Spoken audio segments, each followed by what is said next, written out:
Sa susunod na 60 segundo, mamanipulahin kita. Para ipunto, ipapakita ko sa iyo ang isang bagay na araw-araw mong nararanasan simula ng digmaan sa Iran at kahit bago pa yon.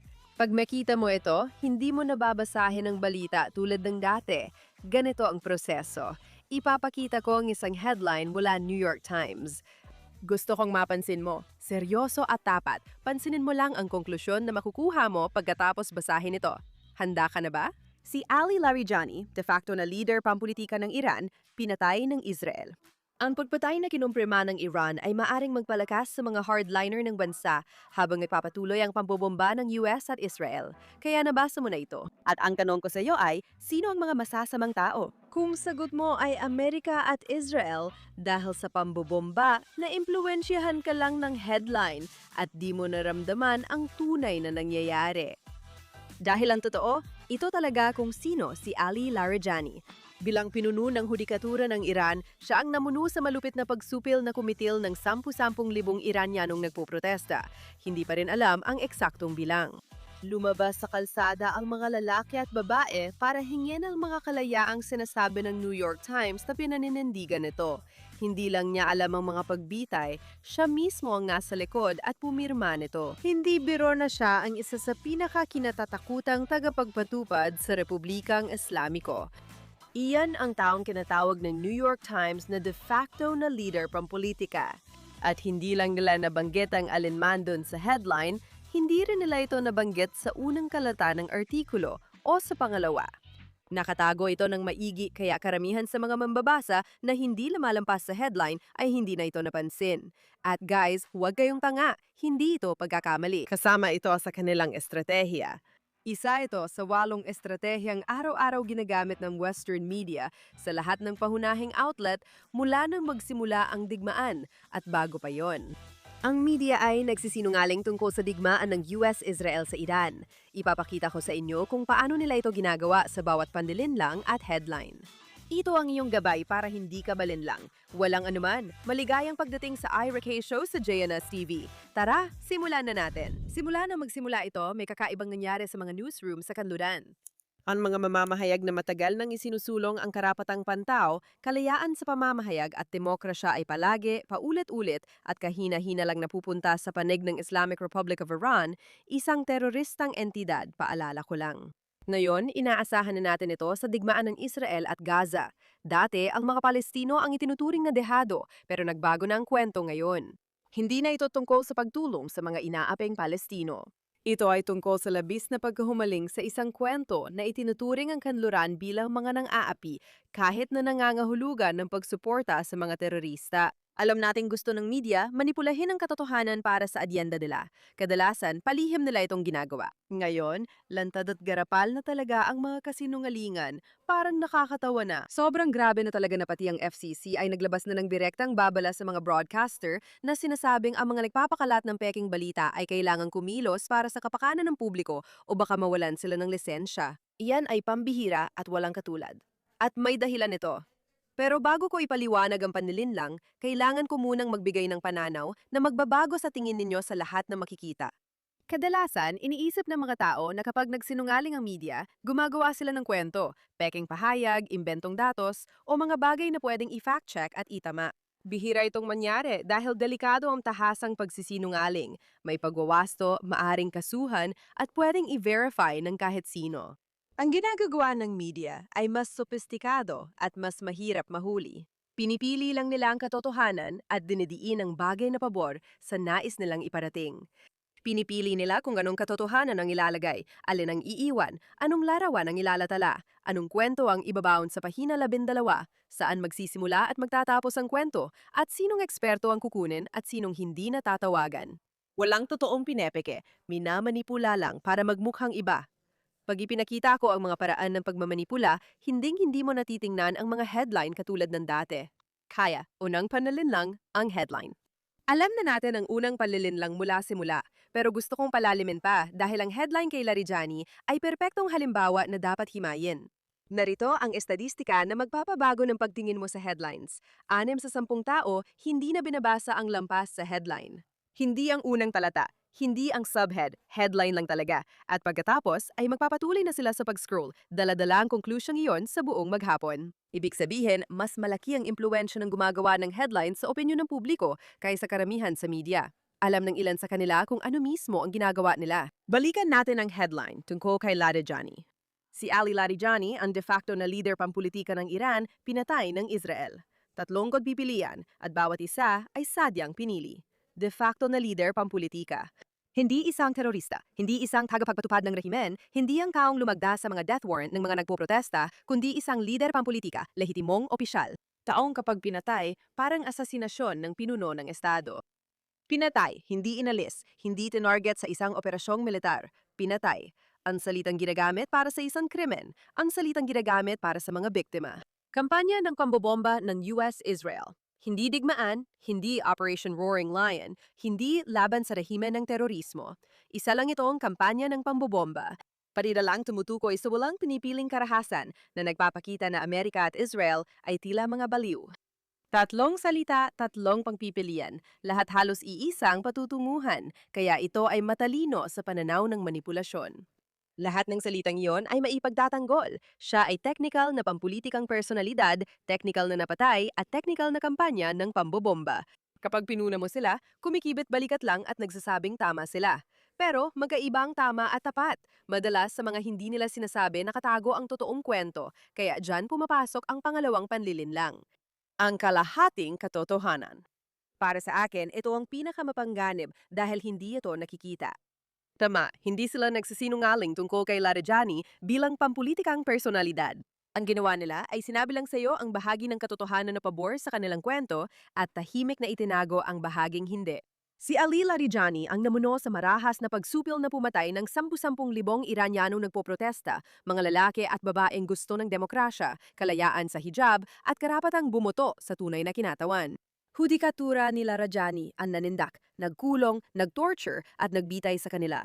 Ang mahalagang konteksto na kayang baguhin ng naratibo ay nalibing ng malalim sa artikulo, kaya dito nararating ng karamihan. Hindi lang ito tungkol sa isang tao.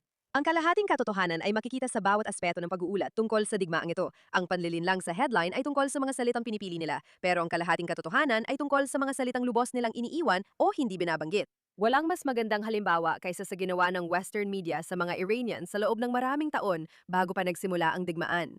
Balikan mo ito sa iyong alaala. Milyon-milyong Iranian mula sa iba't ibang lungsod, edad at pinagmula naman protesta sa mga lansangan. Dapat kitang-kita ang mga larawang yon saan man. At ganito halos, inilalaruan ng bawat pangunahing Western outlet ang nangyayari. Mga ekonomikong protesta. CNN, BBC, New York, The Times, The Guardian, lahat sila, mga ekonomikong protesta. At alam niyo ba, sa teknika na aspeto, hindi naman sila mali. Nagagalit ang mga Iranian sa ekonomiya dahil hindi na nila kayang bumili.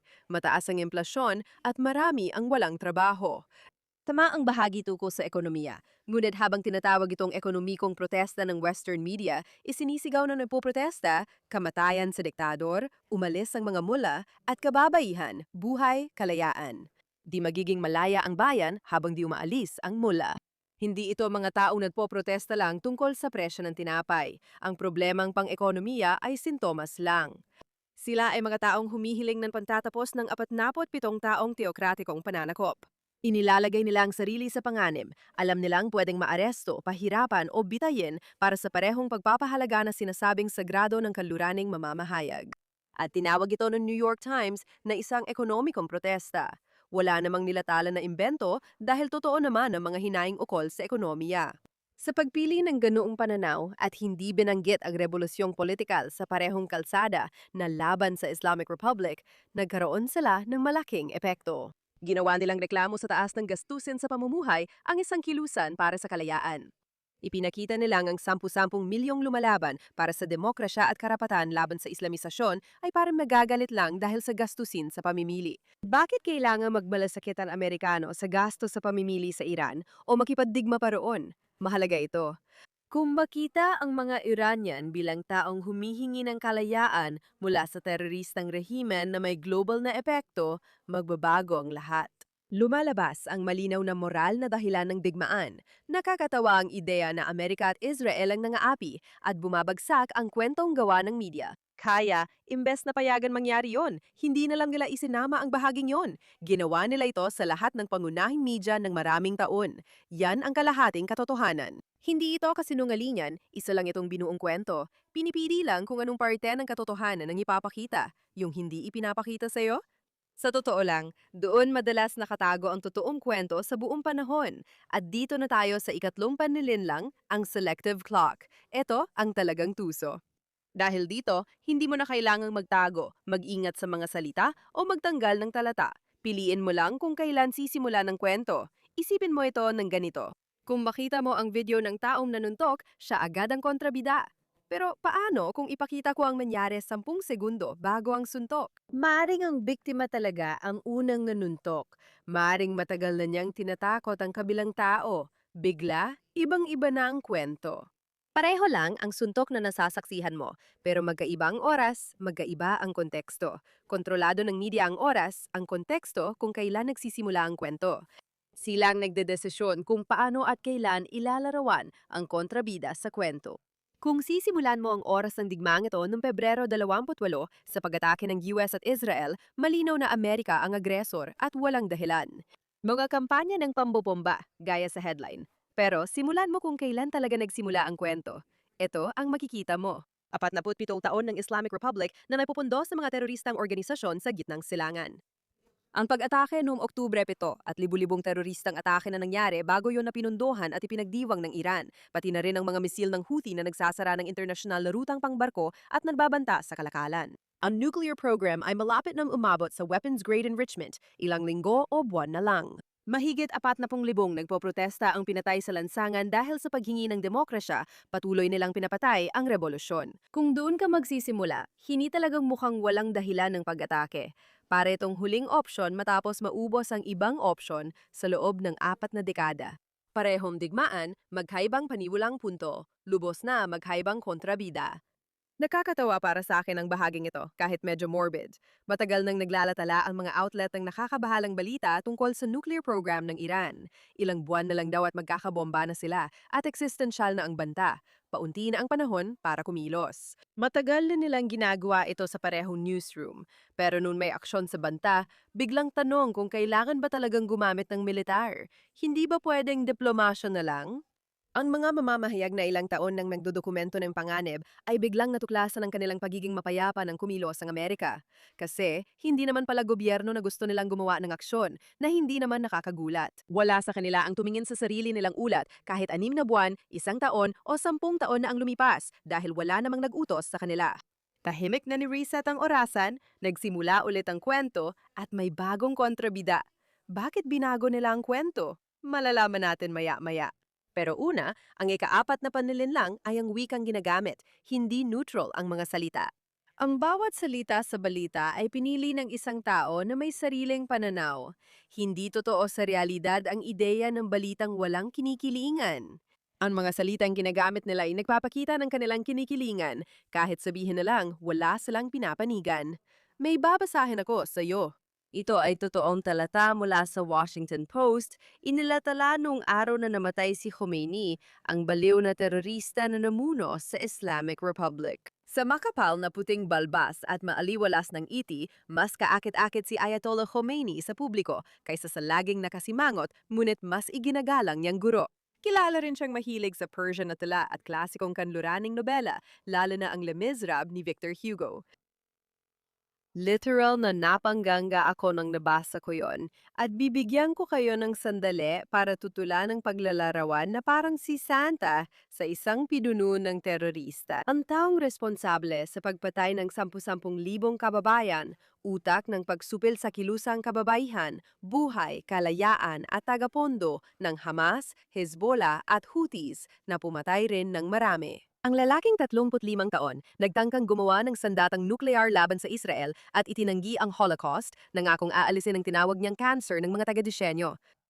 Gusto ng The Washington Post na malaman mo ang tungkol sa kanyang puting balbas, niti at pagmamahal sa Les. Ipinapangako ko sa iyo, hindi ito satire. Ngayon, ito ay isang katawa-tawang kaso na sa totoo lang ay naging pabor sa atin dahil nakakahiya talaga ito para sa kanila. Hindi mo pwedeng ihambing ang Ayatollah kay Santa Claus. Pero hindi lang ang post ang gumawa nito. Nag-headline din ng obituary ang New York Times. Ayatollah Ali Khomeini, mahigpit na kleriko na nagpalakas sa Iran bilang regional na kapangyarihan, ay pumanaw sa edad na 86. Hindi siya pumanaw sa edad na 86. Tinanggal siya ng Amerika at Israel sa isang kamanghamanghang operasyong militar. At mas lumala pa sila. Inilarawan siya ng The Beast bilang may mataas na pagkamalayong loob, pinapatakbo ang bansa lampas sa araw-araw na politika. Tinawag siya ng The Wall Street Journal na walang kapantay na leader ng Iran matapos ang revolusyon na nagtaguyod ng pandaigdigang ambisyon ng bansa ngunit nahirapan sa loob dahil sa mahinang ekonomiya. Ang ambisyon nila ay sakupin ang mundo gamit ang Sharia law. Hindi na banggit ang kanyang panatang linisin ang mundo mula sa kanluraning salot, pagtanggi sa Holocaust at pamumuno sa mga teroristang grupo sa gitnang silangan at sleeper cells sa kanluran.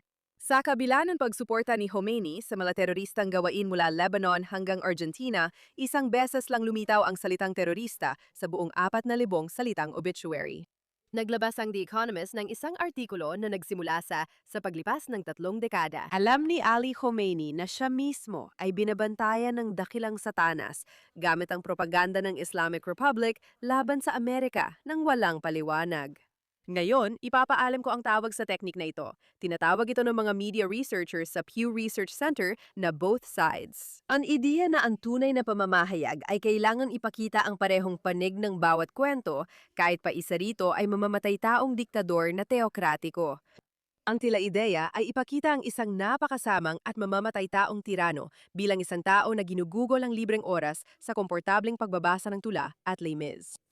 At hindi ito ang unang beses. Noong 2019, inilarawan ng Washington Post si al-Baghdadi, ang leader ng ISIS, matapos siyang mapatay noong unang termino ni Trump bilang isang mahigpit na relihiyosong eskolar. Pinagtawanan sila noon dahil doon, wala silang natutunan.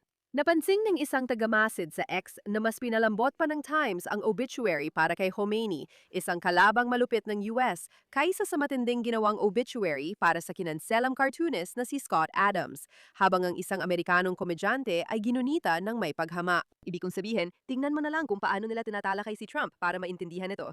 Mahirap balewalain ang ganitong pagkakaiba. Ito ang tanong na dapat mong pag-isipan na yon. Kung mamatay si Donald Trump bukas, sa tingin mo ba ipapambugad ng Washington Post ang kanyang maaliwalas ng ngiti, hilig sa golf o pagkagusto sa Diet Coke? Alam mo ang sagot. At ang agwat na yon sa pagitan ng kung paano nila inilalarawan ang mga taong tinitutulan nila at ang mga taong handa nilang gawing makatao ay nagsasabi ng lahat tungkol sa kung kaninong panig sila.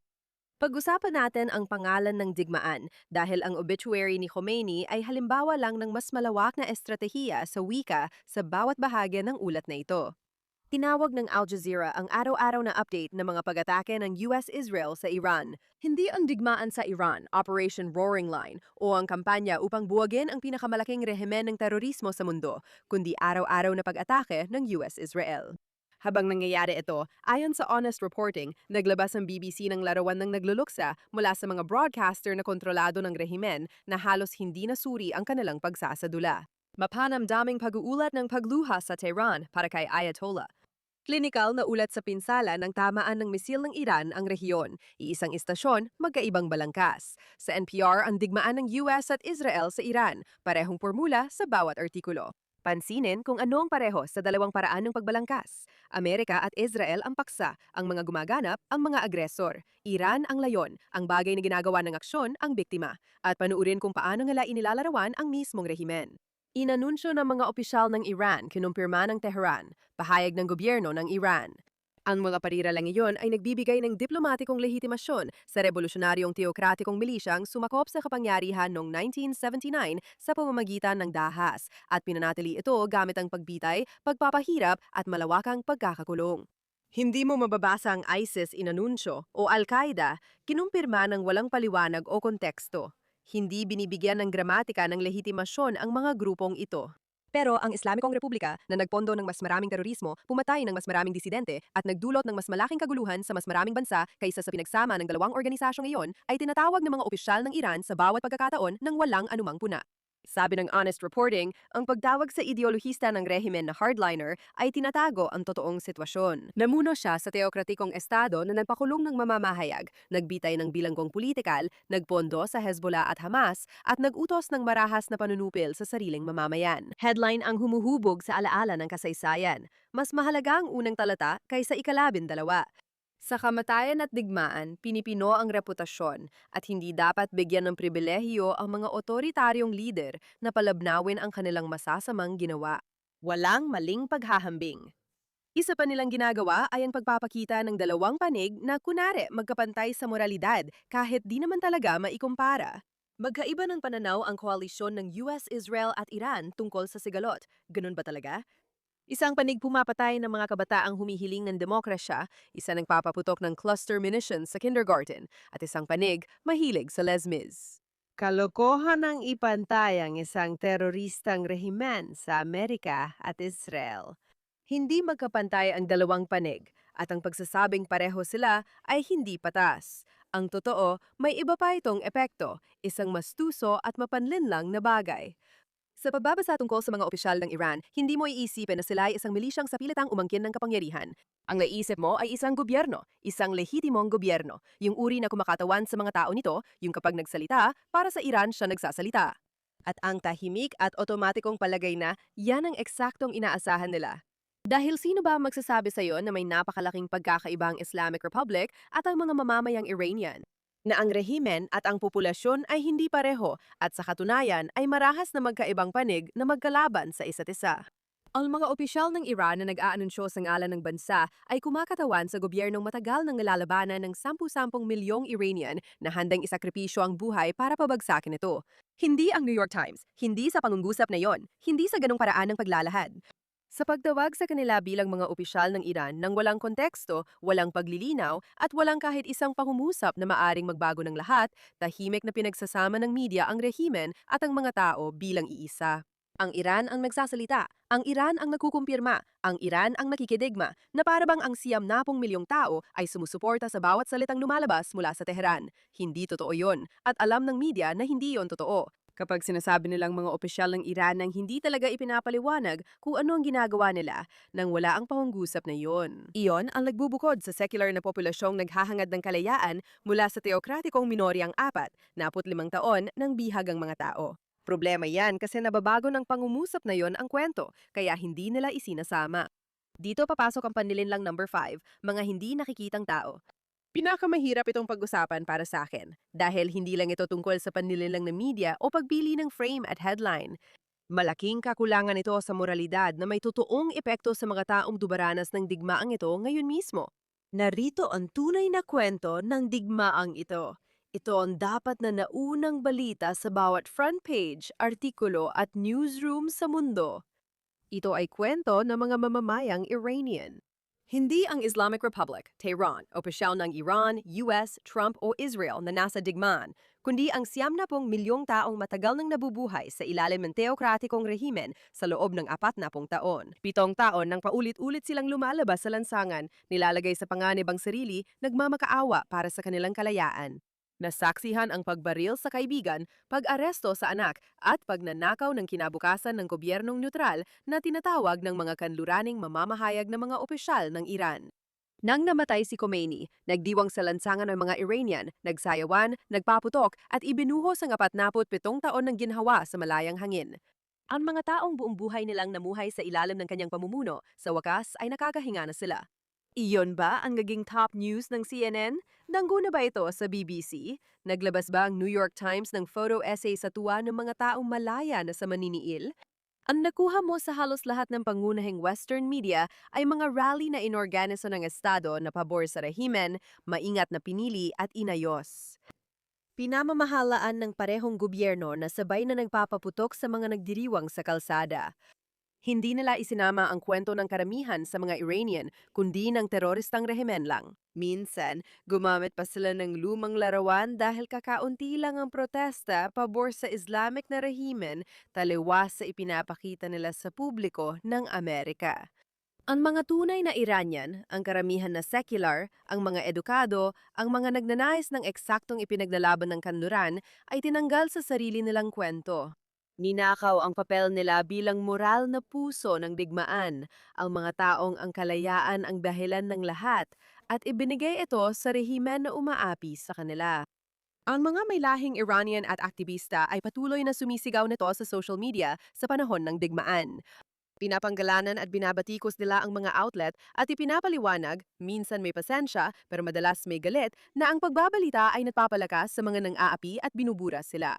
Halos, walang taga-mainstream media ang nakikinig. Hindi lang ito tungkol sa pagdiriwang, mas mahalaga kung kaninong pagdurusa ang binibigyang halaga. Kapag sinabing nagluluksa ang mga tao sa pagkamatay ni Khomeini, nililin lang tungkol sa tunay na damdamin ng mga Iranian. May minoryang grupo silang pinalabas na parang karamihan, kaya akala mo para suportahan ang mga Iranian, dapat kang tutol sa US. Hindi lang nila binubura, ginagamit pa nila ito kahit buhay ang kapalit para itulak ang adyenda ng pagkamuhi sa US government. Sobra na itong manipulasyon at may totoong mga epekto ito, at hindi lang sila ang binubura. Ngayong linggo, halimbawa, Islamic cluster munitions, mga sandatang ipinagbabawal sa buong mundo na partikular na dinisenyo para magkalat ng shrapnel sa pinakamalawak na lugar na may tao. Tinamaan ang isang kindergarten sa residential area sa Israel. Apat ang nasugatan sa Israel nung nakaraang linggo, kabilang ang isang batang Israeli na ginamot dahil sa shrapnel mula sa missile ng Islamic Republic. Hanapin mo ang mga larawan sa front page ng The Guardian at ang sunod-sunod na CNN coverage tungkol dito. Hanapin ang panel ng eksperto para tanungin kung krimen sa digmaan ang mga pag-atake. Akala ko ang mga bata ang moral na dahilan kung bakit kinamumuhian ang digmaan. Hindi ba't matagal na itong sinasabi sa atin? Depende pala kung ang mga bata ay kaayon ng agenda ng media outlet. Kung hindi, balewala sila. Kung oo, ginagamit sila para itulak ang agenda. Pamilyar ba yan sa'yo? Parang mga terorista rin sila. Walang pakialam kung mapahamak ang mga bata, basta tumugma sa gusto nilang imahe ng mga nangaapi. Hindi lang nito binubura ang totoong katotohanan. Ginagamit pa nila ito laban sa mga tunay na biktima. At para sa akin, hindi yon mapapatawad. Alam mo, napapansin ng utak mo ang hindi pagkakapantay-pantay kahit di mo namamalayan. Unti-unti, tahimik, at walang tahasang kasinungalingan, nalaman mo kung kaninong buhay ang mahalaga sa digmaan. Pag-atake sa Israel, normal lang, di ba? Binuo nila ang isang realidad kung saan hinubog ka nilang maniwala na may mga buhay na mas mahalaga kaysa sa iba. Sa kasamaang palad, hindi yan pamamahayag. Sa totoo lang, mukha na itong propaganda. May mas halatang propaganda trick pa ba kaysa paggamit ng larawan? Dito papasok ang ika-6 na trick, litrato. Napag-usapan na natin kung kaninong kwento ang naibabahagi. Ngayon, talakayin natin ang pinakamabilis na paraan para direktang matamaan ang damdamin ng tao, ang larawan. Napoproseso ng utak mo ang isang larawan sa loob lamang ng 13 milliseconds bago ka pa makabasa ng kahit isang salita, bago ka pa magkaroon ng malay na pag-iisip na iparating na ng litrato kung ano ang dapat mong maramdaman. Tinatawag ng neuroscientist itong emotional priming na gusto namang tawagin ng media na kanilang front page. Malakas ang epekto nito dahil ang larawan ay diretsong tumatama, hindi tulad ng headline na pwedeng suriin, saliksikin, at i-fact-check. Hindi mo iniisa-isa ang litrato, parang nararamdaman mo agad ito. Sa tuwing makakakita ka ng larawan ng digmaan sa Iran sa balita, itanong mo, kaninong mga anak ang nakikita ko? Sino mga bata ang hindi ko nakikita? Bataang Iranian sa palengke ng Tehran, larawan sa vigil, umiiyak na ina, lahat lumabas kahit saan. Al Jazeera, pinili ng Western outlet para sa front page. Pero yung kindergarten sa Israel na tinamaan ng Iranian cluster munition na yung linggo, nasaan ang larawan nun? Nakita mo ba? Yung batang Israeli na nasugatan ng shrapnel, nasaan ang larawan? Yung 3 batang namatay sa bomb shelter, nakita mo ba sila? Parehong digmaan, parehong linggo, pero magkakaibang bata mula sa iba't ibang lugar. May grupo ng mga batang bahagi ng visual na kwento ng labanan at merong hindi. Ganito nila naaapektuhan ng iyong isipan nang hindi mo namamalayan. Gusto mong protektahan ng batang nakita mo, pero wala kang nararamdaman para sa batang di mo nakita? Hindi dahil wala kang puso, kundi dahil di mo sila nakita. Ang simpatya mo sa digmaang ito ay naitalaga na para sa iyo ng isang editor na pumili kung sino sa tingin nila ang mas dapat mong alalahanin. Tingnan ko manong mga larawan ang ibinabahagi tungkol sa labanan at mga namumuno. Kalma ba o galit si Trump? Matatapang bang Amerikanong piloto o eksena ng pambobomba at pagkawasak? Ganyan ang photo trick. Pag nalaman mo na ito, mapapansin mo na kahit saan. Trick number 7, ang fake na digmaang sibil. Pagkatapos ng lahat, bibigyan pa kita ng isa na halos nakakatawa. Sobrang halata at lantad ang pagiging politikal at koordinado nito, kaya nagulat ako na akala nila makakalusot sila. Heto ang trick. Kung gusto mong panghinaan ng loob ang isang kilusang pampolitika, hindi mo ito atakihin ng direkta. Masyadong halata. Sa halip, sasabihin mo na bumabagsak ito mula sa loob. Gumagawa ka ng kwento ng digmaang sibil, kahit wala naman talaga.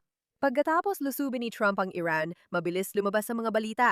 Nahati ang MAGA, may bitak na kay Trump. Mapapatawad ba ng MAGA ang ginawa niyang pagtataksil?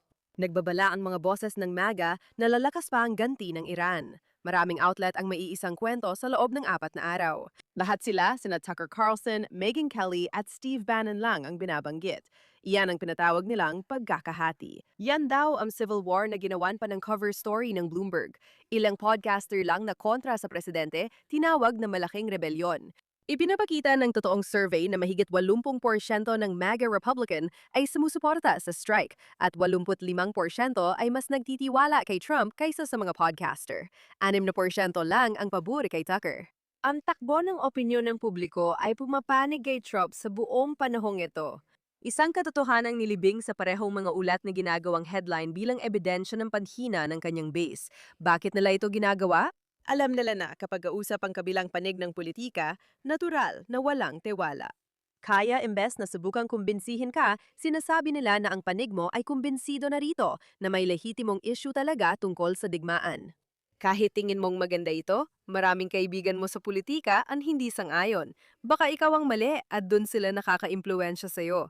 May iba pa silang benepisyo rito. Kapag natatalo ang kabilang panig, mas naengganyo ang mga tao dahil baka may chance sila. Ang mga demokratiko, halatang naghihintay lang. Ang digmaang ito ay patungo sa eleksyon, kaya mahalagang mauna ang media. Linawin natin, ang media ang lumikha ng digmaang sibil. Binuo nila ito mula sa 3 pangalan, inulit-ulit sa 12-12 ng mga outlet sa loob ng ilang araw at umasa silang ang pag-uulit lang ay gagawin itong totoo. Isang nagkakaisa at masiglang MAGA na sumusuporta kay Trump sa midterms ang pinakabangumot nila kaya sila gumagawa ng gulo. Paulit-ulit nilang binabanggit ang 3 pangalan na parang kilusan, tinatawag pa nilang pag-uulat tapos nagtataka kung bakit wala ng tiwala sa kanila. Ang pag-uulit na yon ang nagdadala sa atin sa huling panlilinlang, pinakasimple at pinakamakapangyarihan. Pag-uulit. Sabihin ang isang bagay ng sapat na beses at magmumukha na itong totoo. Sa psikolohiya, ito ay tinatawag na illusory truth effect.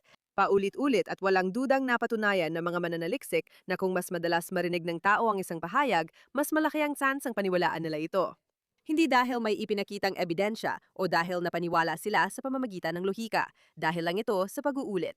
Pinagkakamalan ng utak mo na katotohanan ang pagiging pamilyar. Kapag parang pamilyar ang isang bagay, kapag pakiramdam mo ay narinig mo na ito dati, agad na iniisip ng otak mo na, totoo yan, hate ang MAGA. Hindi malinaw ang mga layunin ni Trump, ang kampanya ng pambobomba ng US-Israel, mga pag-atake ng US-Israel sa Iran. Makita mo sa CNN, makita mo sa MSNBC, makita mo sa New York Times, makita mo sa Washington Post, makita mo sa NPR, makita mo sa Al Jazeera, makita mo sa BBC. At bigla na lang itong parang isang napatunayan ng katotohanan, parang isang bagay na alam ng lahat. Parang yung klase ng bagay na tanging isang naniniwala sa mga sabuatan lang ang magdududa. Hindi talaga yon pamamahayag. Hindi rin yon tradisyonal na propaganda na kahit papaano ay nangangailangan ng pagsisikap at paglika. Mas parang pagkukondisyon lang yon. Ito ay sinadyang pagsasamantala sa kahinaan ng isip na meron ng bawat tao. Gumagana ito hanggat di mo alam, pero dahil sa episode na ito, alam mo na. Kaya, bakit nila ito ginagawa? Bakit sila gumagamit ng napakaraming iba't ibang taktika ng manipulasyon para paniwalain kang masama ang digmaang ito? May 3 pangunahing dahilan at wala sa mga ito ang masyadong komplikado. Una, ideolohiya. Hindi sa Iran nagsimula ang kabiguang ito. Nagsimula ito matagal na, bago pa sa mga paaralan ng pamamahayag at kultura ng mga patnugot sa isang pananaw sa mundo na nag-ugat sa loob ng mga dekada at naging karaniwang sistema ng pagpapatakbo ng mga kanluraning newsroom. Sinanay ang isang henerasyon ng mamamahayag na ituring ang Amerika at Israel bilang pangunahing sanhi ng kaguluhan sa mundo.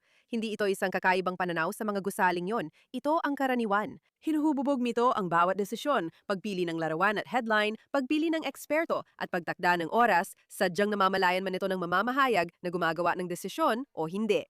Napakalalim na ng pagkakatanim nito sa kanila na kahit harapin pa sila ng katotohanan, sinusuportahan nila ang mga terorista sa aktwal na oras, napapaniwala pa rin nila ang kanilang sarili na tama ang kanilang ginagawa. Yan mismo ang dahilan kung bakit ito ang pinakamapanganib. Ang pinakamalakas na pagkiling ay hindi yung alam ng mga tao na mayroon sila. Ito yung parang normal lang o sentido komun na akala mo ay hustisya lang ang ipinaglalaban mo. Hindi nila iniisip na masama sila kahit ganun naman. Pangalawa, pera. Ang mga anti-digmaan, anti-Trump at anti-Israel na nilalaman ay nakakakuha ng malaking interaksyon mula sa pangunahing tagapanood ng tradisyonal na media. Ang New York Times, CNN at The Washington Post hindi na talaga nagbibigay ng impormasyon. Pinapakain na lang nila ang mga mambabasa. At may mahalagang pagkakaiba sa pagitan ng dalawang bagay na iyon. Ang isa ay nagsisilbi sa publiko, ang isa naman ay nagsisilbi sa algorithm, ibig sabihin sa mga may-ari ng mga kumpanya ng media. Isa ay lumilikha ng mamamayang may kaalaman. Ang isa naman ay lumilikha ng tapat, galit at laging napapanibagong base ng subscriber. Alin, sa tingin mo ang mas kumikita? Ang galit ay nagdadala ng ratings, kaya pinilit na lang palabasin na may ideolohiyang nuclear ang Iran. Takutin ng tao, patuloy silang mag-check. Pero sa sandaling, hindi na ito tumutugma sa naratibo na yon. Sa sandaling, pwedeng gumawa ng kwento na mas nakakagalit pa, biglang nagbabago ang mga katotohanan. Na nagdadala sa atin sa ikatlo, politika. Bawat peking kwento ng digmaang sibil, bawat balitang nagpapakitang natatalo si Trump, bawat survey na nakatuon sa oposisyon imbes na sa tunay na pagbabago ng trend, lahat ng ito ay may isang layunin, pahinayan ang sigla ng mga Republican. Hubugin ang politika bago Nobyembre, iparamdam sa taga-suporta na natatalo sila kahit hindi, at ipaisip na kulang sila sa numero. Ipaniwala sa mga politiko na para manalo sa midterms, kailangan nilang tutulan si Trump, Israel o anumang naratibong isinusulong ng publiko. Isa itong estratehiyang elektoral, pero tinatago lang nila ito bilang pamamahayag. At naku, ang galing-galing talaga nila sa ginagawa nila, hindi ba? Pero hindi nila inasahan na mas matalino ang mundo kaysa akala nila. Oo, may ilan na mas bobo, pero karamihan sa atin ay may kakayahang maintindihan na may mali dito. Ito ay isang bagay na nakikita ko araw-araw sa mga komento, sa mga mensahe, sa mga pag-uusap ng mga ordinaryong tao na nagsimula ng mapansin parang sa pakiramdam talaga ang agwat sa pagitan ng sinasabi ng media at ng nakikita ng sarili nilang mga mata. Nagdiwang ang mga tao sa Iran sa kalsada nang mamatay si Khomeini. Hindi ito ipinakita sa media pero nakita ng tao sa kalsada at sa cellphone nila. Nakita nila ito sa feed ng mga Iranian na sinusundan nila. Kahit isinara ang media, hindi natapatan ng pro-regime rally ang tunay na videos ng kasiyahan na ibinahagi ng milyon-milyong tao sa real time. Hindi mo makokontrol ang kwento kung lahat may kamera. Kahit kunin mo pa ang mga ito, may mga leak pa rin. Mahigit 80% ng mga MAGA Republican ang sumusuporta sa mga pag-atake. At kung kakausapin mo ang sinuman sa MAGA, yon ang maririnig mo. Kita mo, nabasa ng base ang 3 linggo ng magkakaibang balita tungkol sa MAGA at pagkatapos ay tiningnan ng mga survey at napagtanto, sandali lang, mas tugma pala ang mga survey na iyon sa realidad na nararanasan ko. Ang tiwala sa tradisyonal na media ay nasa pinakamababang antas sa kasaysayan na yon. Hindi dahil tumigil ang mga tao magpakialam sa balita, kundi dahil sobrang laki na ng agwat sa sinasabi at sa nakikita nila na hindi na ito matakpan ng isa pang piniling headline. Nakakatawang isipin, kung magiging tapat lang ang tradisyonal na media, babalik agad ang mga tao rito. Pero ngayon, lumipat na sila sa independent media at nakakatuwang isipin, kailangan din ng mga tao na mag-ingat dito. Kahit independent media ka, maaari ka pa ring maimpluwensyahan ng politika, pera o sariling pagkiling.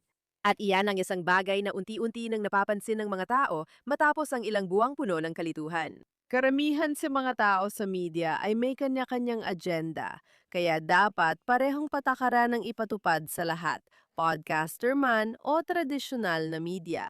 Unti-unting nawawalan ng kredibilidad ang mga podcaster na ito dahil kailangan buuin ang tiwala at naunawaan na ito ng mundo. Naghahanap sila ng mga boses na totoo at may basehan. Naglabas ang FCC ng bagong babala sa news broadcasters tungkol sa pagbabalita ng digmaan. Ano man ang opinyon mo sa politika, may malalim itong ibig sabihin, may nasira talaga. At ang mga taong sumira nito ay nagsisimula ng maramdaman ang mga epekto. Akala nila, maayos nila ito sa pamamagitan ng pagpapataas ng ratings sa pagiging mapanlinlang at mapanindak. Ang totoo, masosolusyunan ito sa pagtatayo ng tiwala.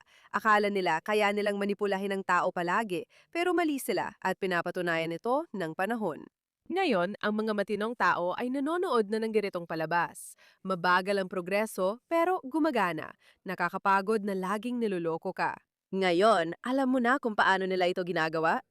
Ang mga headline na nagsasabi sa iyo kung anong dapat mong maramdaman bago mo pa man mabasa ang kahit isang salita at inililibing ang totoong mahalaga mong malaman sa ikalabing-apat na talata.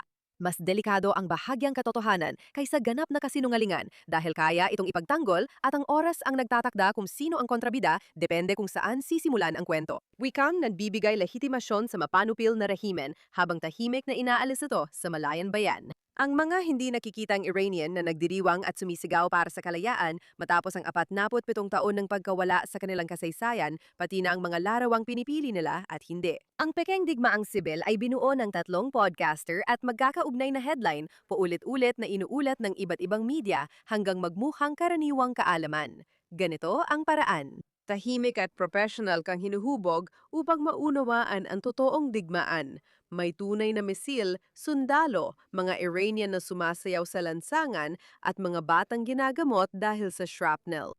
Ang maganda, hindi mo kayang manipulahin ang taong alam ang mga taktika. Ngayon, alam mo na ito. Kung nakuha mo, ibahagi mo. May taong babasahin ang headline bukas na wala ito. Huwag mong hayaang manipulahin sila. Ako si Ira Kay. Magkikita tayo ulit.